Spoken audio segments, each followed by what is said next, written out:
I think it's in one of not Susan, I think it's in one of Karen Armstrong's books, probably History of God, where she mentions that Christianity, maybe it's not, I think it's I think she says that Christianity is the most materialist of the big religions, which I think is a really interesting observation, actually. The most materialist of the big three, I suppose she means, but other religions as well would be included in that. And I think what she's saying is that out of all the religions that dominate the world, Christianity is the one that tends to make very particular claims about the nature of the physical reality in which it operates, and particular claims about events that have taken place, which you pretty much have to subscribe to, really. You don't necessarily have to believe in the absolute truth of the 6 days of creation, although many people do feel that they absolutely have to believe that. And you don't necessarily have to believe in some of the stories in the Old Testament. But there are some things which you absolutely do have to believe, it seems to me. If you don't believe in the existence of Jesus, and if you don't believe in some of the miracles, and if you don't believe in the resurrection, then you really can't count yourself as a Christian, it seems to me. And I know certainly, although there are Christian theologians apparently who do make kind of noises in the direction of those kinds of beliefs, to suggest that maybe their belief isn't total, or they have a different kind of belief. They tend not to come out right out and say it. It would be career suicide, really, for any major church figure to say that Jesus was probably just a myth, or to say that the resurrection is an allegorical story. You know, if you said that, as I said, you might as well just forget ever being a cardinal. You're just not going to make it. Because not only would your own church probably dismiss you, but your congregation would,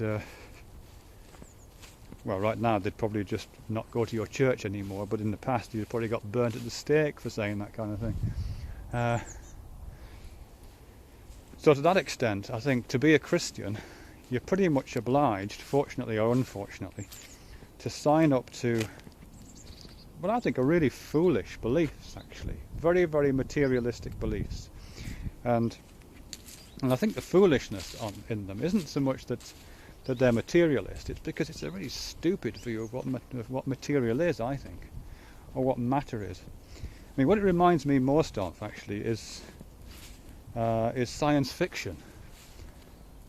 There's two kinds of science, well, there's lots of different kinds of science fiction, but one of the ways in which I think of science fiction is in terms of two kinds. One which is kind of nuts and bolts science fiction, the kind of stuff that Robert Heinlein writes, or that used to appear in amazing stories.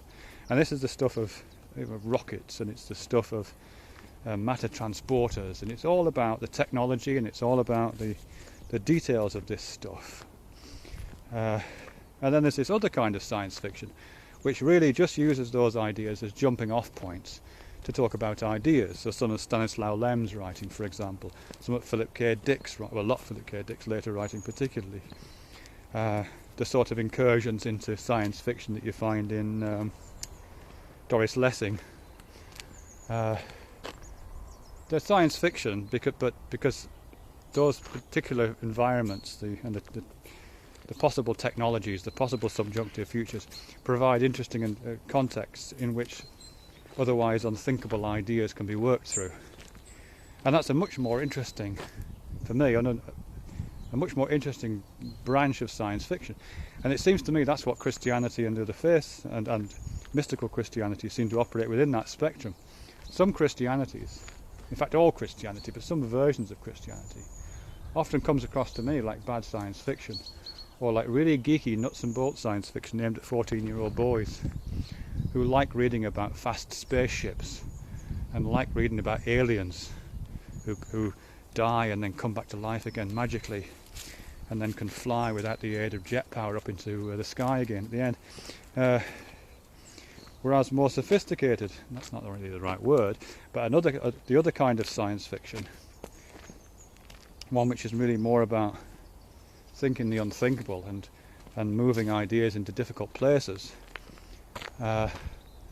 I think has more in common with some different kinds of religious traditions.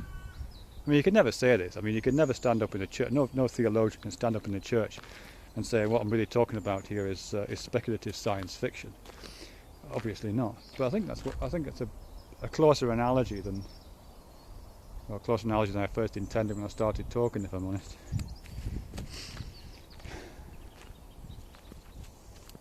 Yeah, I think just to return to this idea of Christianity being a material religion, as I say, I don't think the problem is necessarily that it's a bit nuts and bolts. It's that it doesn't even talk about the nuts and bolts in an interesting way. The matter of Christian matter is I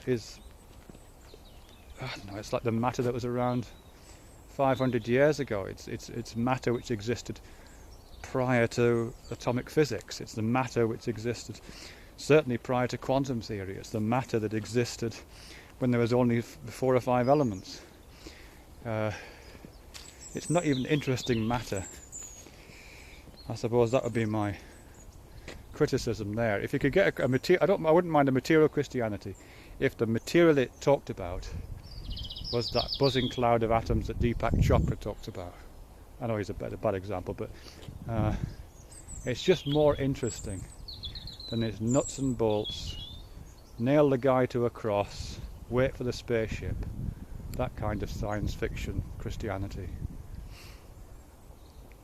A little less Robert Heinlein, a little more Doris Lessing.